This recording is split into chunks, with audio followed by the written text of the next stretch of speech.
অনেকে দ্বিতীয় জানাজা বা তৃতীয় জানাজার আয়োজন করেন মৃত মানুষের। এটা কি সুন্নাহসম্মত?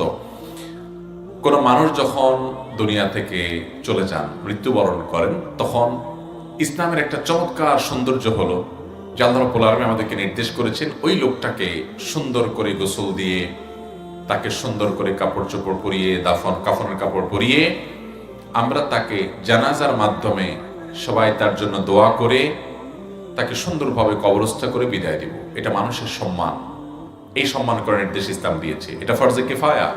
কোন এলাকাতে কোনো মানুষ মারা গেলেও এলাকার সবার উপরের ফরজ। কেউ যদি না করে সবাই গুনাহগার হবে।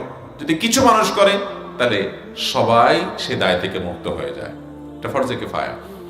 এখন এই জানাজা নবী করিম সাল্লাল্লাহু আলাইহি সাল্লাম সাহাবীদের জানাজা পড়েছেন, ওনার পরিবারের জানাজা পড়েছেন একবার, দুইবার না বা তিনবার না। জানাজা কয়বার হবে?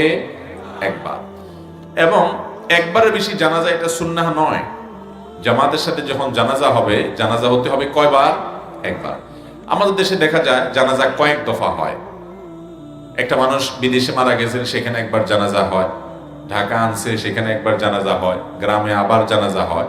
এই জানাজা বারবার করে এটা কোনো সুন্নাহসম্মত বিষয় নয়।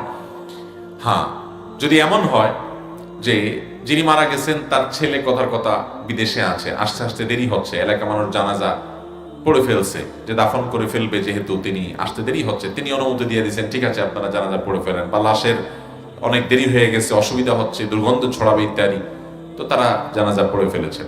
এর মধ্যে দেখা গেল ওই লাশের যে অভিভাবক, অর্থাৎ যিনি মারা গেছেন তার বাবা কিংবা তার ছেলে, এরকম নিকটাত্মীয় যে রক্ত সম্পর্কীয়, সে আসছে, তখন তার অধিকার থাকে আরেকটা জানাজা পড়া।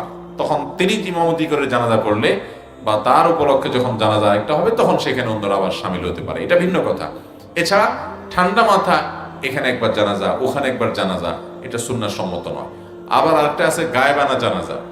গায়েবানা জানাজা নবী করিম সাল্লাল্লাহু আলাইহি সাল্লাম যার জানাজা পড়েছেন, তিনি ইসলাম গ্রহণ করেছেন, সেই বাদশাহ, অথচ সেখানে তার জানাজা পড়ার কোনো ব্যবস্থা ছিল না, সেজন্য তিনি পড়েছেন। এছাড়া বহু সাহাবী বহু যুদ্ধের ময়দানে শাহাদাত বরণ করেছেন, দুনিয়া থেকে চলে গেছেন, নবী করিম সাল্লাল্লাহু আলাইহি ওয়াসাল্লাম তাদের গায়েবানা জানাজা পড়েন নাই। অতএব আমরা অহরহ দেখা যায় যে গায়েবানা জানাজার আয়োজন করছি, এটাও বিশুদ্ধ মত অনুযায়ী সুন্নাহসম্মত কোনো বিষয় নয়। কেউ এমন কোনো জায়গা মারা গেল, তার জানাজা দেওয়ার কোনো সুযোগ হয় নাই, তখন তার জন্য আপনি গায়েবানা জানাজা পড়েন, ঠিক আছে। কিন্তু জানাজা একটা হয়েছে এক জায়গায়, আপনি আরেকটা গায়েবানা জানাজা পড়ছেন, এটা কখনো কোনো সুন্নাহ দ্বারা সাব্যস্ত নয়। তাহলে জানাজার ক্ষেত্রে এই যে কয়েকটা জানাজা দেওয়া, তারপরে ইচ্ছা হলেই গায়েবানা জানাজা শুরু করে দেওয়া, এগুলো কোনো সুন্নাহসম্মত বিষয় নয়। এরপর